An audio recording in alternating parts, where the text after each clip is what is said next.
Selamat berjumpa kembali dalam layanan audio Sahabat Seperjalanan. Hari ini adalah hari Kamis 7 Desember 2023. Tema renungan saat teduh kita dengan judul Sendi Penjara Terlepas. Sendi Penjara Terlepas. Firman Tuhan terambil dalam Kisah Rasul 16 ayat 26 sampai dengan ke-28.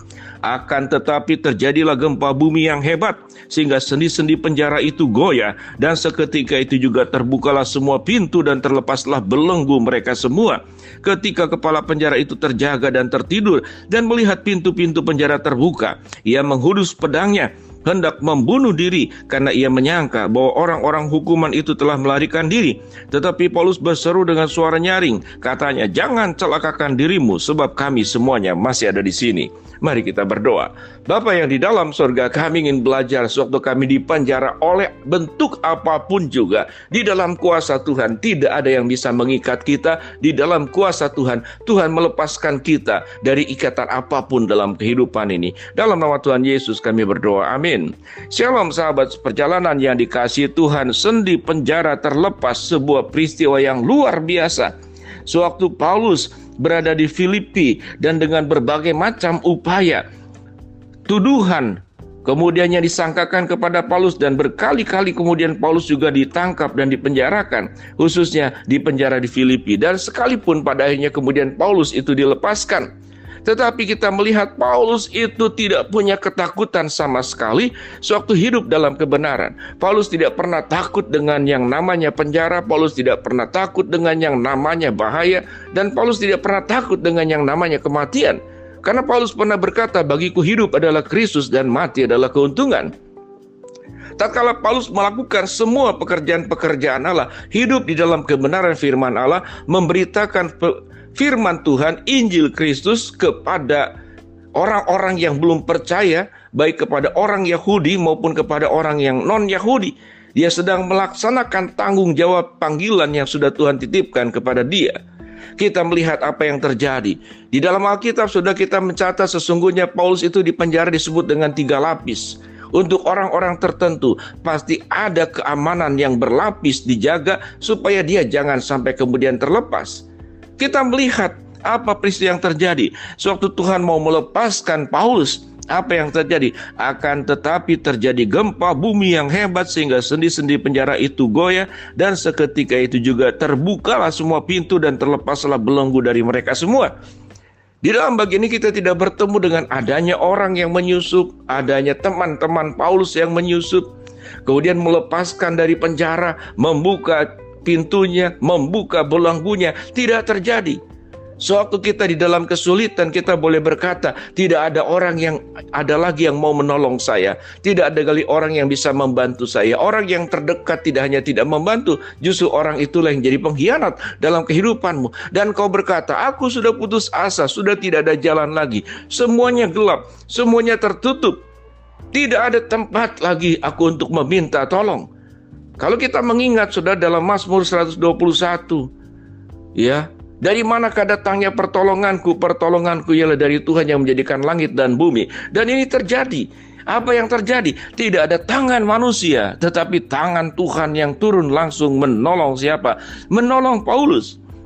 Akan tetapi terjadilah gempa bumi yang hebat sehingga sendi-sendi penjara itu goyah, dan seketika itu juga terbukalah semua pintu dan terlepaslah belenggu-belenggu mereka. Ketika kepala penjara itu terjaga dari tidurnya dan melihat pintu-pintu penjara terbuka, ia menghunus pedangnya hendak membunuh diri karena ia menyangka bahwa orang-orang hukuman ini telah melarikan diri. Apa yang kita pelajari dari sini? Kalau sampai ada orang-orang hukuman melarikan diri, kemudian kepala penjara itu mau membunuh dirinya, artinya ini orang yang sangat penting.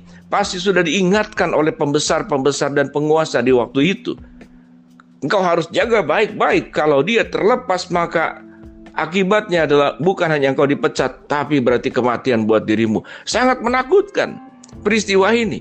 Sehingga bagaimana kepala penjara itu ingin membunuh dirinya sendiri daripada dihukum mati. Sahabat seperjalanan, kita bertemu dengan kuasa Tuhan yang luar biasa. Dan Paulus tidak pergi meninggalkan. Sewaktu terbelenggu itu, apa yang dikatakan oleh Paulus, jangan takut, jangan berbuat buruk kepada dirimu. Kami masih ada di sini.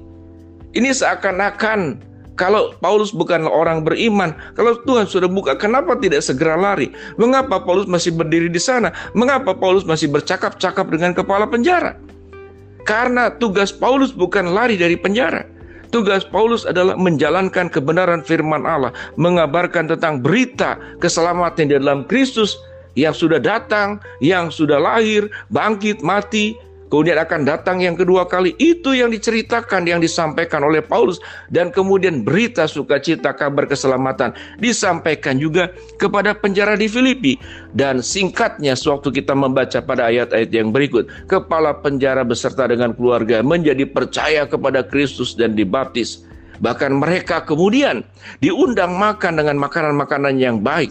Dan di dalam ayat-ayat berikut dikatakan, kepala-kepala yang atasan-atasan daripada yang mengelola penjara itu, yang kalau kita lihat di dalam bagiannya, setelah hari siang pembesar-pembesar kota menyuruh pejabat-pejabat kota pergi kepada kepala penjara dengan pesan, lepaskanlah kedua orang itu. Kepala penjara meneruskan pesan itu kepada Paulus. Katanya, pembesar-pembesar kota telah menyuruh melepaskan kamu. Jadi keluarlah kamu sekarang dan pergilah dengan selamat. Luar biasa. Sahabat seperjalanan, ayat yang berikut dikatakan apa? Tetapi Paulus berkata kepada orang-orang itu, tanpa diadili, mereka telah mendera kami, warga negara Roma di muka umum, lalu melempar kami ke dalam penjara. Sekarang mereka mau mengeluarkan kami dengan diam-diam. Tidak mungkin demikian. Biarlah mereka datang sendiri dan membawa kami keluar. Pejabat-pejabat itu menyampaikan perkataan itu kepada pembesar-pembesar kota. Ketika mereka mendengar bahwa Paulus dan Silas adalah orang Roma, maka takutlah mereka. Kita melihat bahwa orang Roma tidak gampang diperlakukan, punya sebuah status kewarganegaraan yang khusus. Ketakutanlah mereka. Tetapi yang paling utama bukan karena Paulus sebagai warga negara Roma, tapi Paulus sebagai warga negara kerajaan Allah, utusan Allah yang dipanggil oleh Allah untuk menjalankan segala perintah-perintah Tuhan. Sahabat seperjalanan, mari kita berkaca tentang hidup kita. Kalau kita adalah anak Allah, kita adalah warga kerajaan Allah, kita adalah milik Allah, maka Tuhan akan melindungi kita, bukan karena kita sebagai warga negara Roma. Kalau kita punya kekhususan di tengah-tengah masyarakat, dimanapun, itu pun berkat dari Allah. Kita jangan pernah takut.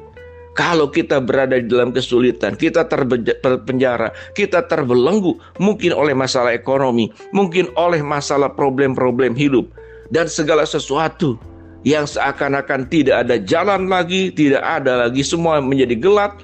Apa yang terjadi? Apa yang dialami oleh Paulus akan terjadi kepada kita. Terjadi gempa bumi, sendi-sendi penjara itu terlepas. Dan kemudian Tuhan membuka semuanya yang tertutup. Dan Tuhan akan menolong kita terlepas dari penjara kehidupan dalam dunia ini. Sahabat seperjalanan yang dikasihi Tuhan, semoga firman Tuhan ini boleh memberkati kita. Mari kita berdoa. Bapa dalam surga, kami berdoa dan bersyukur untuk kebenaran firman Tuhan yang kami pelajari. Hamba-Mu berdoa buat sahabat seperjalanan yang sakit, Tuhan jamah sembuhkan. Sahabat seperjalanan yang sedang menghadapi masalah, Tuhan bukakan jalan. Sahabat seperjalanan yang sedang berdoa mengharapkan sesuatu, Tuhan kabulkan dengan cara dan waktunya Tuhan. Dalam nama Tuhan Yesus kami berdoa. Amin.